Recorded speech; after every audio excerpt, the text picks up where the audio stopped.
Well, hello, everybody. As Lissa said, my name is Joel Johnson. I am the farm manager for native seed search at our Conservation Center farm here in Tucson, Arizona.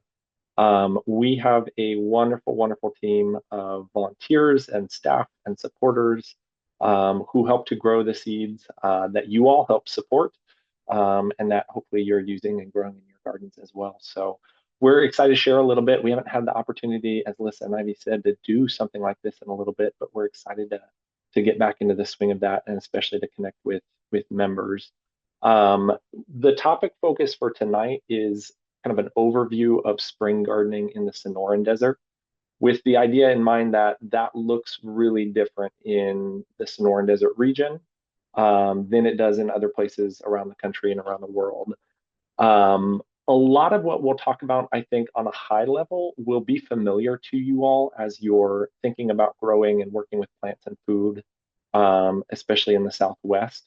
But what I always find the most useful for myself, getting the chance to talk to other farmers and growers and gardeners, is to zoom in a little bit more and say, well, okay, I know we're all composting. Like, what are you actually doing? How are you using this? And see a little bit of the what are you doing? How is it working? How are you adjusting and learning along the way? So we will do a lot of that. And then my goal is I'm going to set a timer here and keep this to a tight 30 minutes so that we have plenty of time for Q&A because I know that's also kind of the best option of what you can get out of a Zoom class like this is actually having time to spend on what questions you have and touching what you want to engage with and ask. So please throw questions in the chat throughout, and then we'll have several spots to pause as we go through these slides as well. So we want this to be what you need it to be. Also, I just wanted to say too, with the goal of communicating what we're actually doing, some of these slides are going to have resources and links, products that we're using. In all of these cases, these are not things that we're trying to endorse or anything we get a kickback on or trying to get you to go buy. These are just genuinely things that we're using right now in the garden that I think are helpful. And sometimes we've spent time trying to find where can we source this. So just know that anything that's in those resources or links is just up to your discretion if you want to engage with it. But they're things that we're using right now. Maybe we won't in the future, but they've been good tools or resources for us now. Okay, with that in mind, let's get rolling with low desert planting timeline. I wanted to take a look at, again, what might be a familiar image for you if you've seen Native Seed Search, our annual report or any of the documents that are online in the resources section. The growing season in particularly Tucson, and I'm going to focus on where we are in the low desert. That looks really different in other regions, high desert even.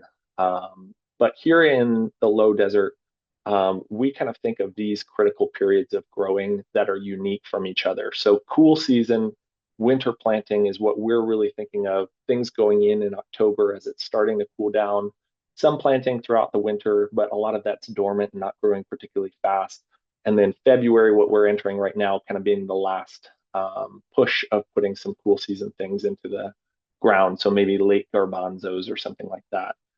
Spring is right around the corner. We are often planting spring crops, even while we're wearing layers and it's cold outside. And we'll talk a little bit more about that. But really, with the goal of around mid-February, early March, we're trying to get things in the ground that we either want to have established really well before the heat of June comes. And we know that those things, so if we're putting corn in the ground in mid or late February, there is very high chance that it's going to need to endure a late frost. But the flip side of that being, we would rather have to risk that and maybe need to provide a little bit more shelter and coverage for those plants than know that they're going to run into the heat of summer right as they're trying to set fruit or seed and pollinate. Early summer, we're talking about around April. That's when the soil temperature actually starts to warm up enough that things that need a higher temperature, devil's claw, lima beans, okra, cotton, tobacco, things that are long season and are going to go all the way until November, we're starting to get those in the ground. And then I put here at June in some ways, we kind of consider that as like a second winter in the middle of the summer.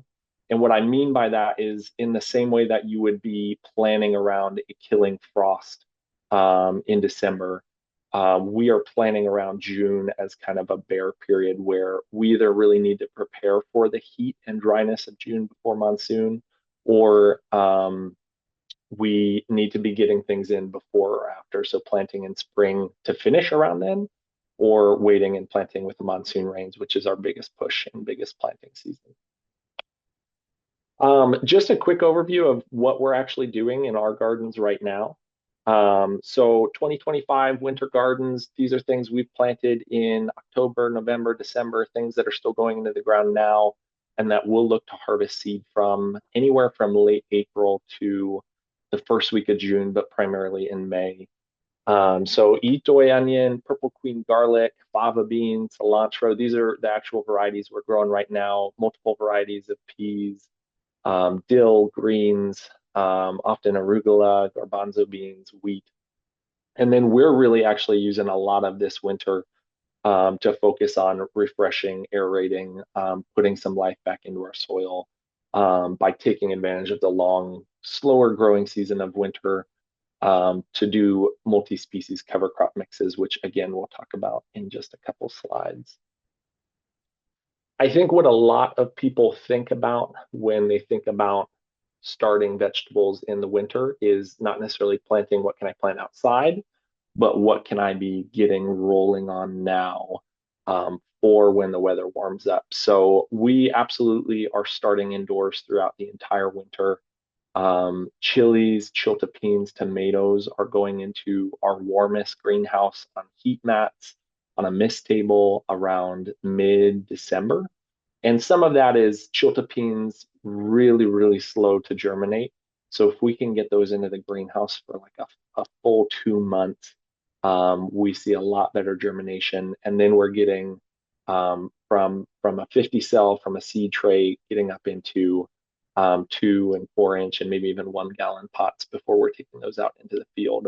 And again, that kind of comes back to that idea of thinking around June as, at least in the low desert, how can we get transplants really well established before the June heat? And in order to do that, we don't want to be seeding in February and March and then not have a transplant ready until April or May, because that shock of the heat is just too much. And we've done that, and we've seen plants just take the entire rest of the growing season to recover from that and have really stunted production. But if we can get things started now in December, in January, have transplants in February, and get them in at kind of the earliest opportunity in March, then they've got a couple great growing months to get established, to put down roots. And when that heat comes, we may still need to shelter them, but they're much more equipped to handle it and be productive throughout the course of the summer season as well. What we're gearing up for as we start to move into February is we usually think about February 15th as really the earliest that we're starting to consider putting spring crops out into the ground. And this is just a moving target that depends on what does the weather look like, what's going on. So you can see in this picture, this was last year. We were out there in the cold putting Gila River 60-day corn in the ground on February 17th. And that did really well. There was still cold snaps. There was still that late April frost. But when it was younger, when they're small seeds that can actually handle it pretty well, we didn't put any frost cloth or any kind of coverage on that corn. And it did great. It was able to pollinate and set fruit and seed before it got to that really high temperature where the pollen starts to die. And similarly, these Nichols heirloom tomatoes, which are going to be available this year if they're not already, those did amazing. We got them into the ground in March, and they were really well established, grew the whole year, and were productive. So it is a bit of a gamble because often we've had late frosts, we've had snow in April, even the first and second week of April, and then 5, 6 days later, we're in the 90s. But being ready for that and just thinking, okay, maybe we need to shelter them a little bit, is so worth it in terms of actually getting the plants established and having root systems that are ready to go the distance all the way to October, November, December.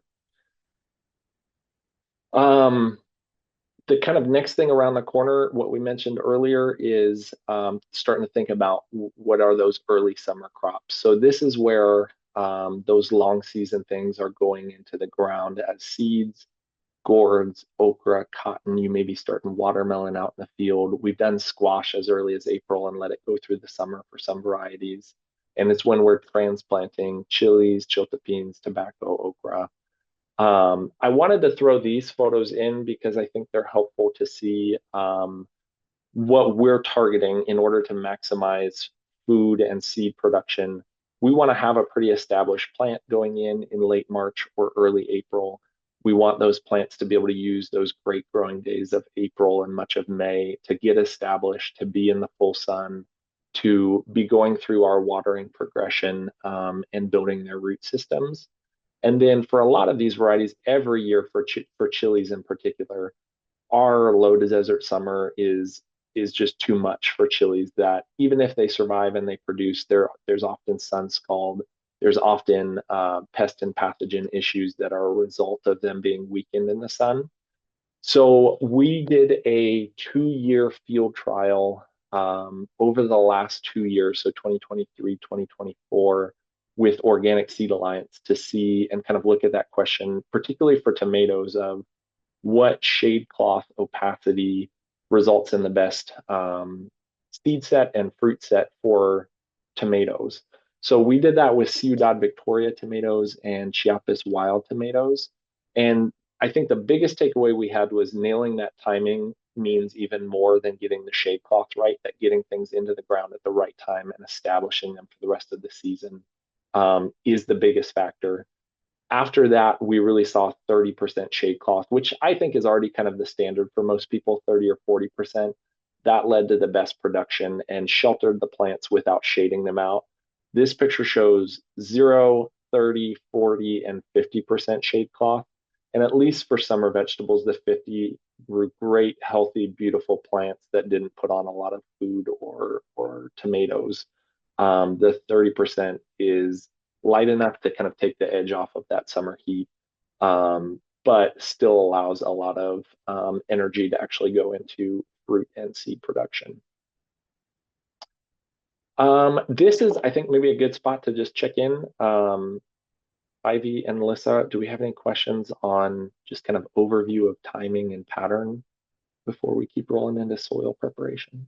Yeah, so it looks like our question is related to soil. So I'll let you continue on the one that we have in the chat. We'll see if we get the answer to that question. We'll bring it up at the end.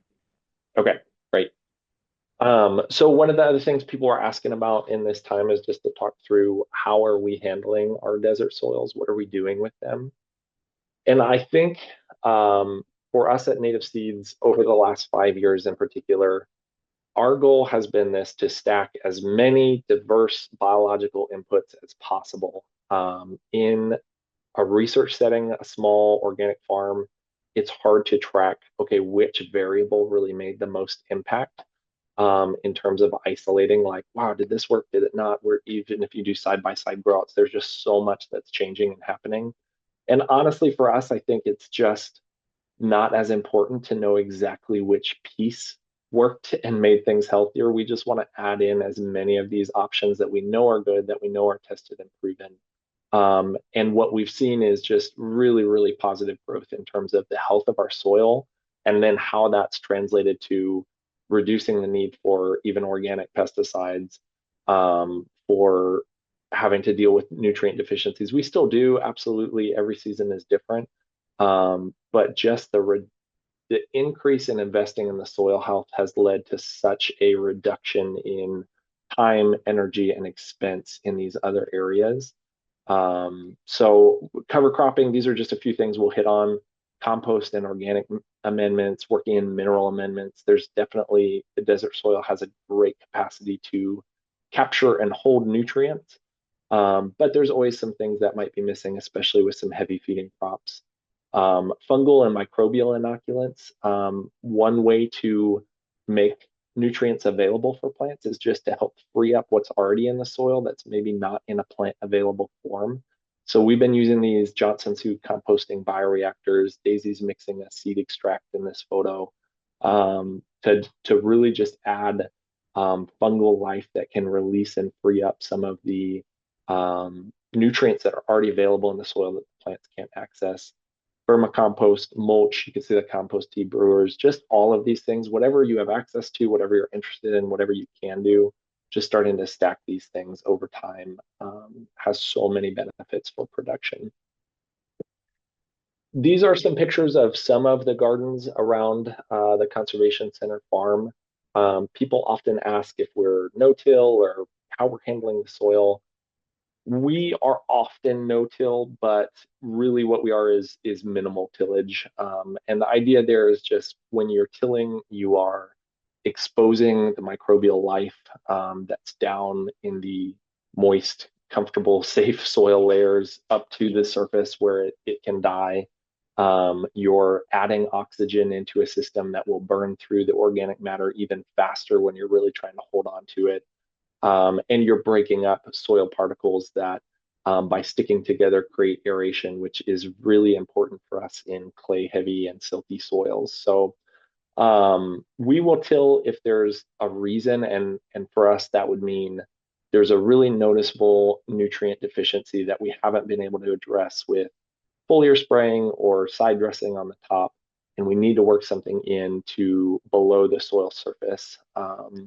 Or we've got a cover crop, something like sorghum, where the roots just keep coming back over and over, and it's impacting the next grow out. So we might hit that with a tiller to just rip out those roots if we didn't terminate them with a tarp or some other way. But really, our goal is that over time, you'll see the bottom left. This is a totally unamended field that's becoming a garden beds for the first time. So we'll mark them out. Our first step will be to kind of, with a shovel, remove some of the dirt within the bed, build up the pathway so that's a little bit higher and drier, and give a little concave shape to the garden. If we're going to work in mineral or granular nutrients or amendments, we want to do that in the lowest layer possible. So we'll often work that into the compost and then have that go right into the bed, or if we're working the soil the very first time, do that then. And then we start adding layers of mulch and compost season by season to create these layers of nutrients that aren't all going to be available in the first season, but by committing to that over the course of multiple years, we're counting on the fact that what we've done layers ago, 6, 7, 8, 12 seasons ago, that's still becoming available. That's still creating benefit for the soil life. So the first gardens will often put down a layer of mulch. That's some alfalfa hay that gives some good nitrogen there as well. But then really after that, we're just using the flail mower to turn whatever the last crop debris was into the mulch for the next one. And we're very rarely importing or adding mulch beyond what we've already done past seed grow out or teprees or wheat. All of those create amazing mulch for the next season. And I'll just mention the last note here is that we're really moving away from having wood chips in and near the garden beds. We had done this initially to make it really clear where to step and where the pathways were, and if it was rainy, make it easy to move around the gardens. And Andrea, man, 3-4 years ago, saying, I'm a little nervous about all that carbon getting into the beds, and we've just found it really is so hard to keep that out of the garden bed itself, and starting to see nitrogen tie up from the wood chips creeping in and not being able to keep them on the perimeter. So what we're actually doing now is really starting to widen the garden beds, make the pathways as small and narrow as we possibly can, and just leave those as dirt, be building up the material and the organic matter in the beds, and really, if we're working with wood chips, getting them into the high fungal bioreactor to make them useful that way, but not tie up the nitrogen in the process.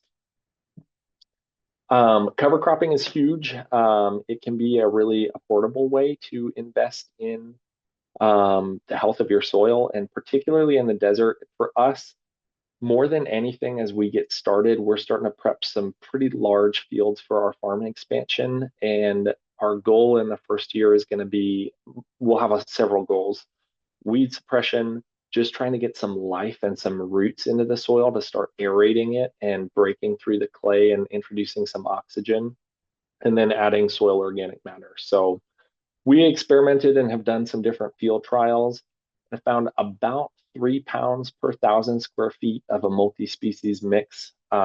This mix that's in here in all of these photos is from Peaceful Valley. It's their budget soil builder mix. So it's got peas and oats and vetch and bell beans, which are just small fava beans. So a lot of soil organic matter, or I'm sorry, a lot of organic matter that's going to translate to increasing soil organic matter.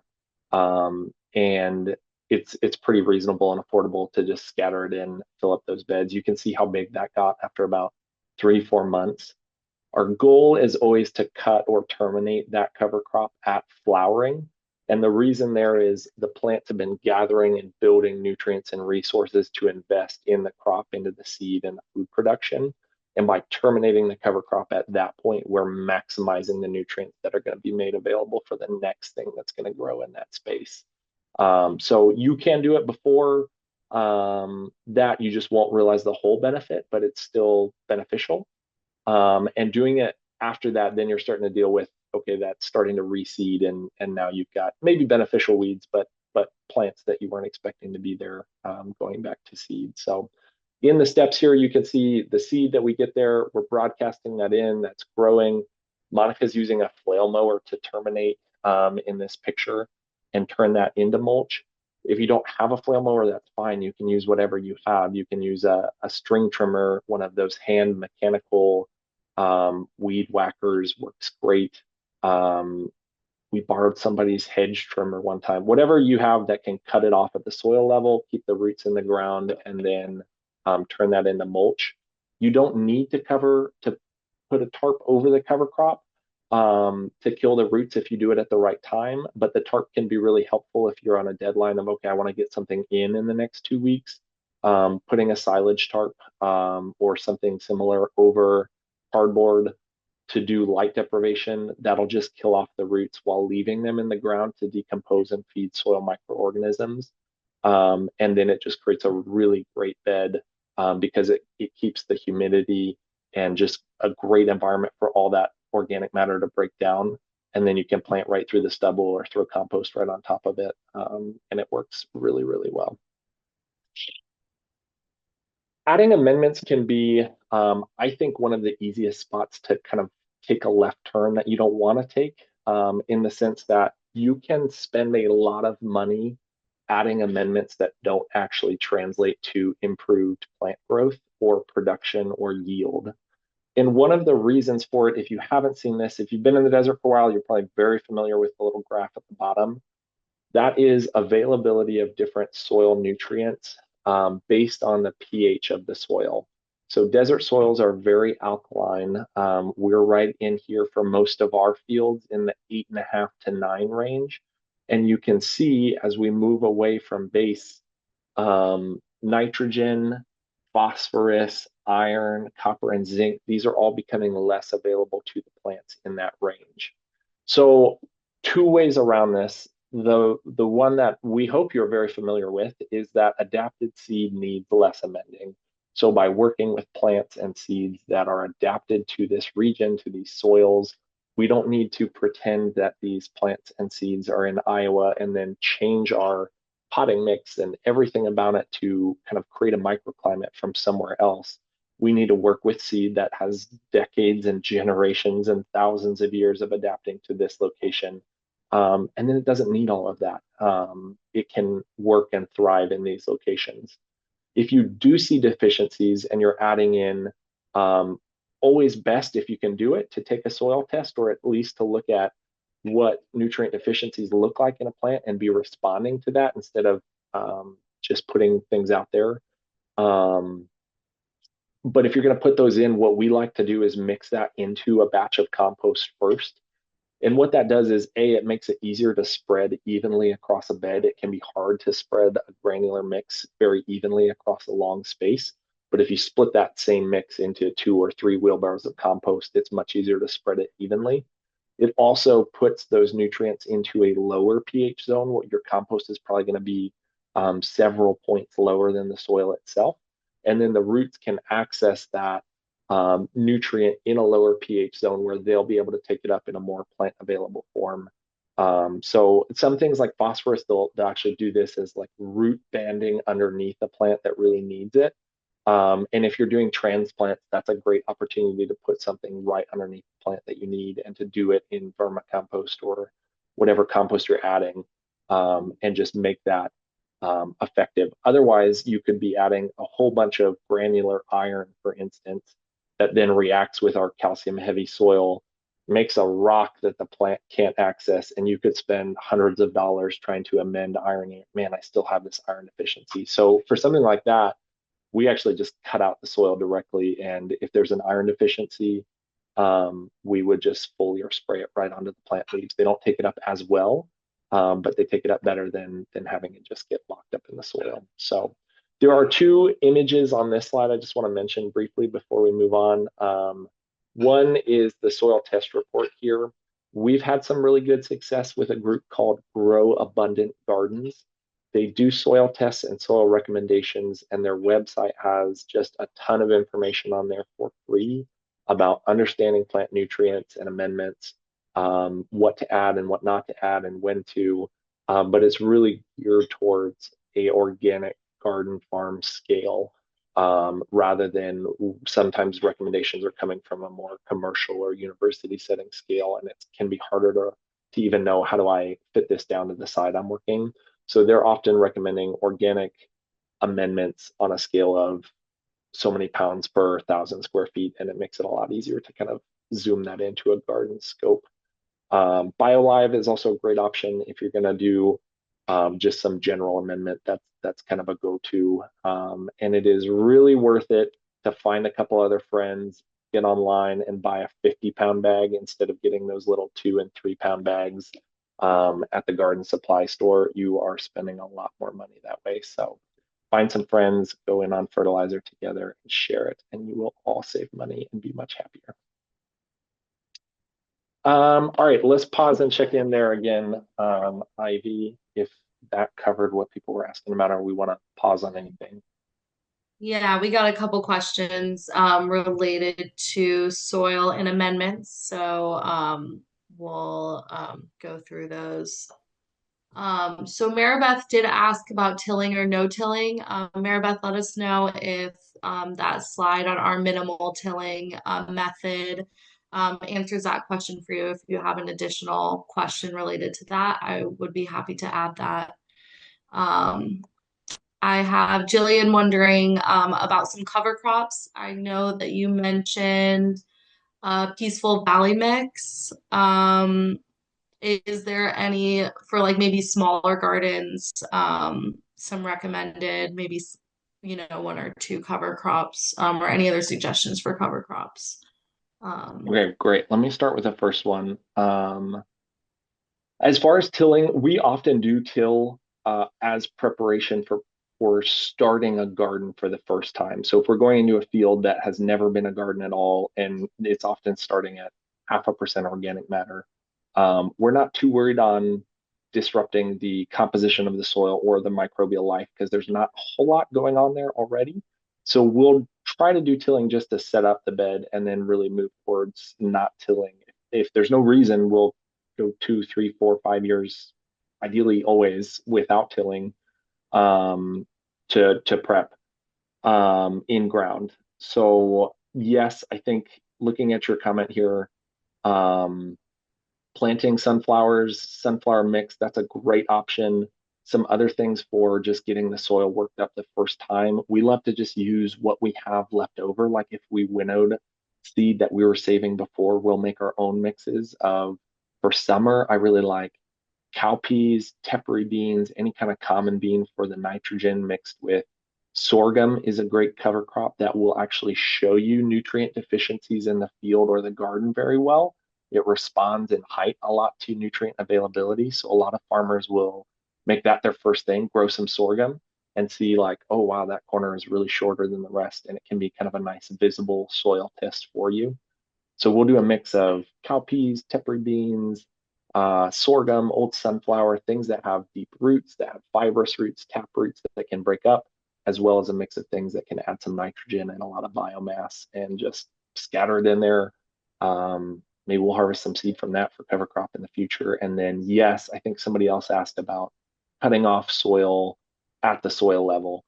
Whenever we possibly can, we're always going to do that. Cut the plants at the soil level if we're needing to mulch the top, because we want to leave, we're going to look at this image of a soil root system. We want to leave all of that in the ground because when that decomposes, it's going to create oxygen space in the soil. Soil organic matter, it's food for the life, fungal, microbial, bacterial. So basically, we have to have a really good reason to not just cut something off at the soil level, let the top become mulch and the roots stay in the ground. And I can't think of one right now. So that is our, yeah, best practice there. Awesome. Awesome. Thank you so much, Joel. Let's see. We do have a question from Eric asking if we've ever used biochar in our compost and if we've noticed a benefit to that practice. We haven't. I'm excited to explore it. It's something that's kind of on our list of like over the next couple years, we'd love to build in some element of either producing our own biochar or using it. I think what we've heard, we've been to several conferences recently, like desert soil conferences, and the U of A spent a lot of time. There's a lot of resources from the University of Arizona about using biochar in a desert soil system. It seems to really matter how you produce it and the quality, and then also how you charge it because it wants to absorb so much nutrients. So if you're putting that in raw, uncharged, you may actually see some plant reduction in growth or production in that first season as it's drawing nutrients into the biochar before it releases. So those are just some things that, and again, this is something we've not even dipped our toes into really yet, but we want to. Thinking about how do we pair that with like a vermicompost system so that we could be working it into our beds. We can be using maybe the runoff of a vermicompost system to really soak and add nutrients and some microbial life into the pores of the biochar and then use that in that way. But there's a lot of biochar stuff happening in Arizona right now. So I think it's definitely a cool, good option for us to all explore and practice with. Awesome. Okay, great. And then I think our last question is if we have somewhere that we get organic straw, that we use to kind of cover those beds. Yeah, it seems to be kind of a moving target.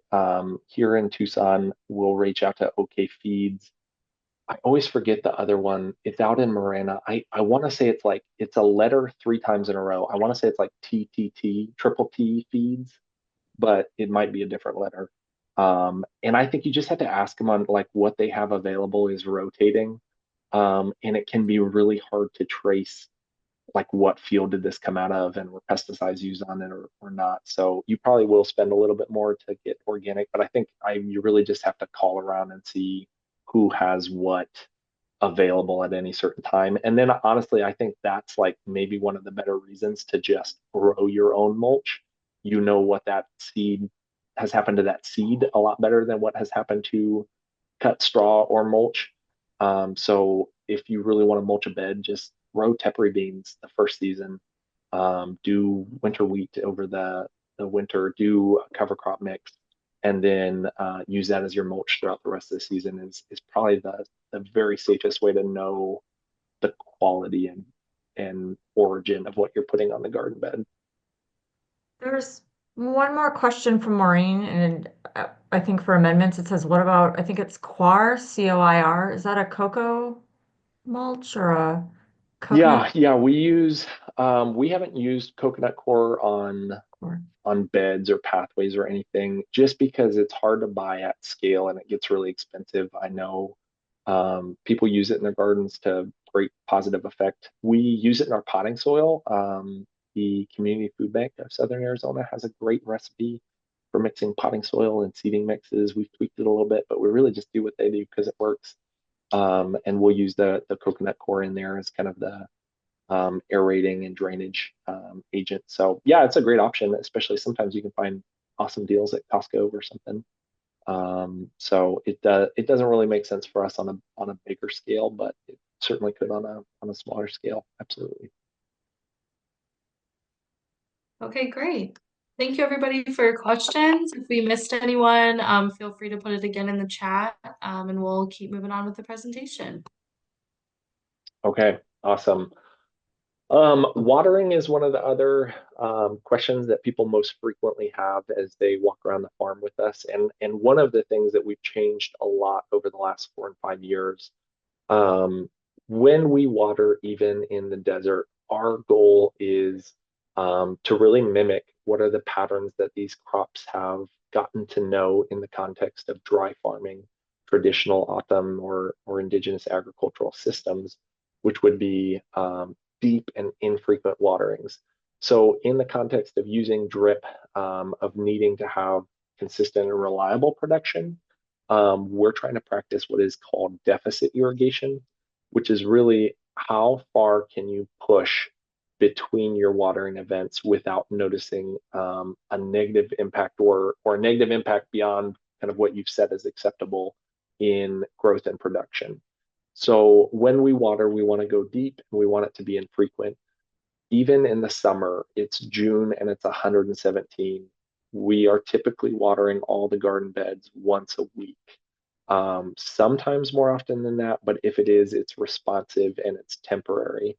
In the winter, we're watering once every 2 or every 3 weeks once plants are established. That's not true when we're germinating. We're watering shorter and more frequently to get those roots to grow and develop.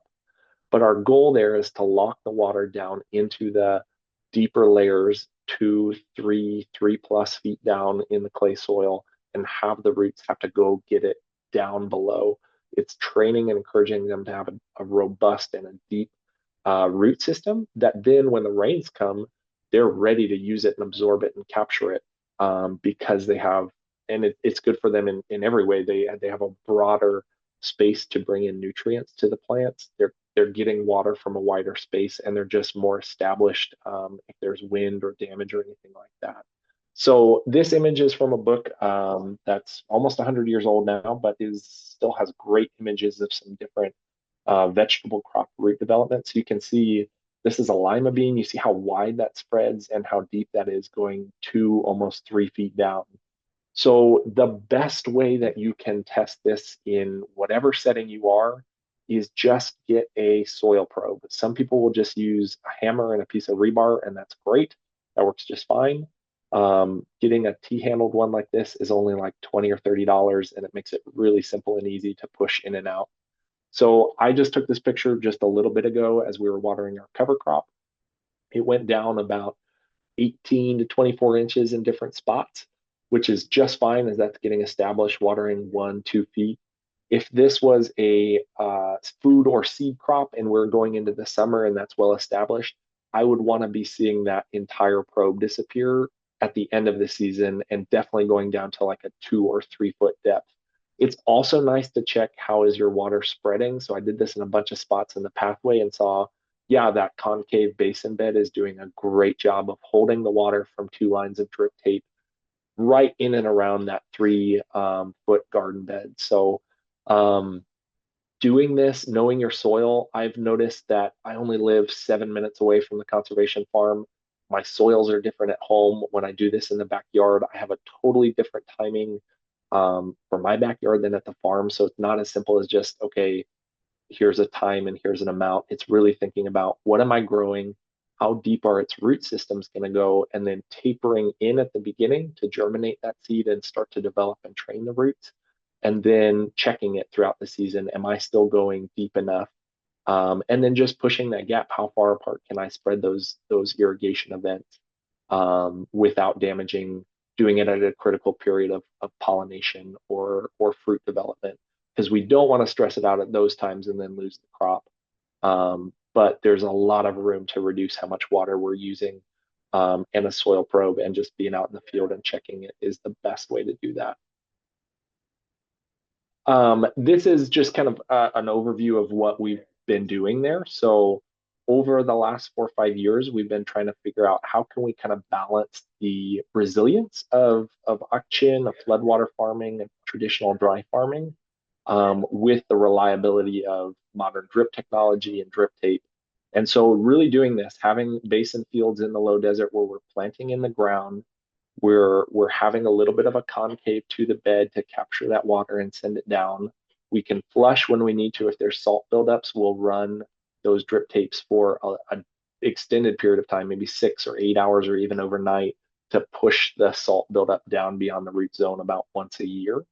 And then designing the whole farm for how can we capture and use the rainwater that's available, because we really want to be thinking about, as we grow our crops, rainwater is our primary source of irrigation whenever it's available. So how can we capture and direct it to our crops? And then irrigation water is really our secondary or our backup to get it through between the periods where that rain is not available. So as we've done this, we've seen just a lot of improvement in terms of our water efficiency. A lot of people, I think, are irrigating shorter periods of time more frequently and using just as much or even more water. But the plants just can't access it as well, and it's almost like they're keeping their plants in a pot in the field. So by kind of getting out of that mindset, and we've been using the term drip flooding to have the benefit of flood water with the efficiency and application of drip tape, to really get that water where you want it to be and not beyond, and encourage really good deep root development. And this is just kind of fun to see. This is the same area around the farm, one summer apart at the same time of the year. So, 2020, we had no monsoon rains, and so that irrigation and access to that is really critical. In 2021, we had 8 inches in just the month of July. So preparing for that, thinking about those extremes, and planting accordingly is really important. And then this is also just kind of fun. We're excited to share this. This is what we're working on over at the Conservation Center. So if you haven't been by in a while, we're expanding, we're adding new garden beds, and these fields are all designed for rainwater harvest. So as we expand the farm, we just finished excavation on what will end up being about 22 different rainwater harvesting basins, features, and fields, so that the entire property is really designed around capture rainwater, funnel it to plants that are growing, create green space, organic matter, turn that into our crop yields, and then have irrigation be designed and efficient, but really secondary to how can we capture and hold water in the plots. And really the best way, all these things that we're talking about translate to the ability to capture and hold the water that is available. Most of these fields around the property, we're starting at half of 1% or less soil organic matter when we started growing in them. And over 3, 4, 5 years of growing with these methods, we're seeing them hold at about 5 to 5.5% organic matter. And what that translates into in terms of water usage is, for every 1% soil organic matter that we can add through compost, through mulch, through crop debris, that's 100, or I'm sorry, that's 20,000 gallons of water holding capacity in an acre. So if we turn an acre from that 0.5% to 5.5%, that's 100,000 gallons of water storage capacity in the soil. And if we were to try to do that by building a cistern or paying for that, that is well over $100,000 into infrastructure to store that water for when we need it. If we can do that right there in the field, it's the best option for the farm, for the soils, and it's also just the most reasonable and economical way to go about it. So